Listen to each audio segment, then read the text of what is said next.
Na vodnom diele v Čunove dnes museli zasahovať hasiči. Zachraňovali posádku člna, ktorá uviazla v hati. 6 muži splavujú slovenské rieky už niekoľko rokov. Silný prúd Dunaja bol však nad ich sily a vtiahol ich do hate. My sme sa tu vozili po jazere a vtiahol nás do kanála. Proste nás tam vcuclo, no. Vodáci sa s výpetím všetkých síl snažili z hate vyplávať. Silný prúd im však nedal žiadnu šancu. My sme sa nevedeli odtiaľ dostať.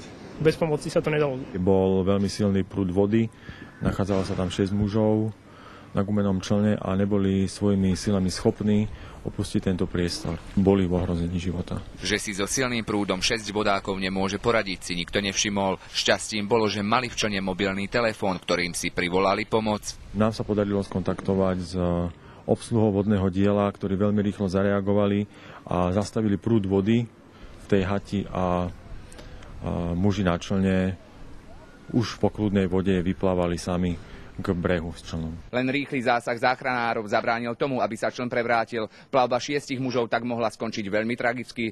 Ivan Mego, TA3.